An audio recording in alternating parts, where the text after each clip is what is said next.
Hello, thanks for joining me today for my video. And today we're talking about budgeting, basic budgeting, but how your lunch can set up your budgeting for you or help you set up your budgeting, and your lunch can be a huge benefit for you. So today I went for lunch at the food court in the mall, and you can see I got a fair bit. It's a good portion. So you might say I got my money's worth, but it cost me $20. After that, I went to the grocery store and I decided I'm going to get myself a sandwich for the next day. So that sandwich and a drink cost $13. So savings of $7. If I didn't buy this single drink, it would have been $9. I could have just had water with it. And if I even wanted to save more money, I could start packing my own lunch on a daily basis.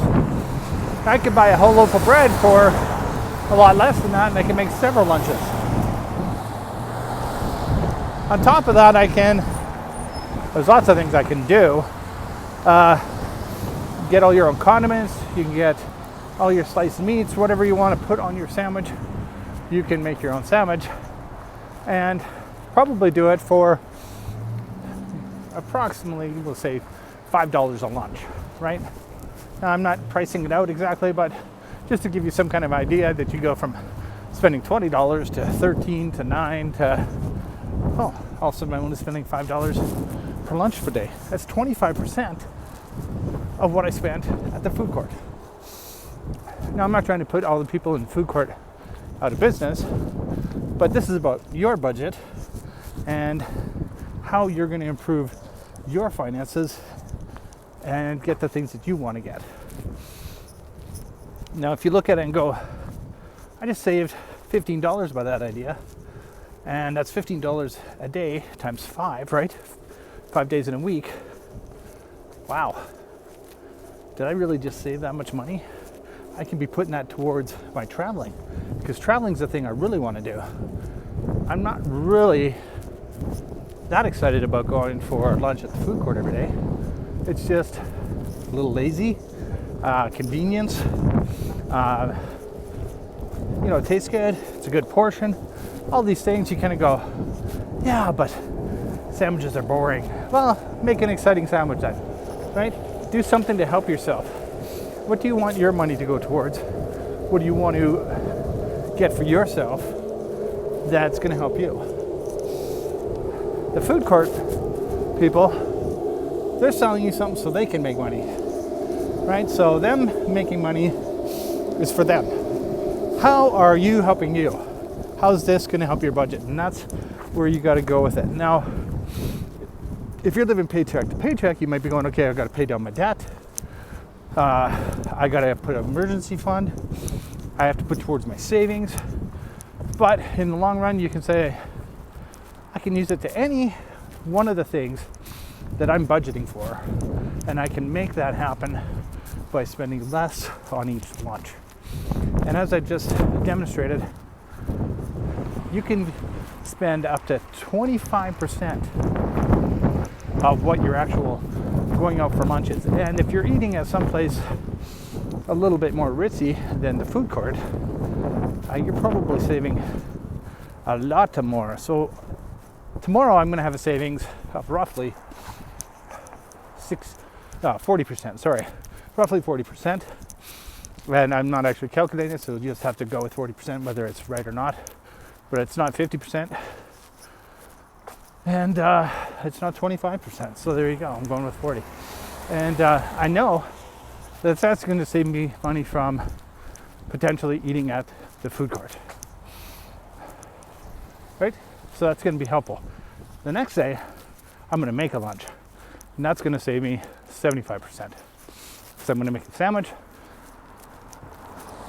fill up my water bottle, away I go, and I don't need to have anything else for lunch. That'll sustain me, get me home for supper, and there you go. So long term, your budget is going to be helped immensely by what you do for your lunches.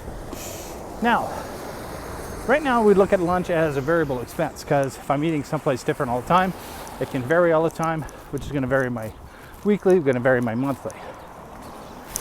So we have this variable expense that's unknown. It's a lot harder to plan for. What if we turn that into a fixed expense where I know it's going to cost me, say, a loaf of bread every week, so much sandwich meat that's going to be roughly a certain price, so I can start to say my grocery bill is going to have this amount for lunches. We can almost say that's fixed. Not totally fixed, but pretty close. Now I can also say, well, you know what? I still want to be able to go for lunch with everybody at work like once a week or once a month, whatever the number is. And I want to make that happen because, you know, I still want to be sociable and I still want to, you know, get together with people at work and do stuff like that. So I'm not going to do it every day, but I'm going to allow myself, well, let's say once a month.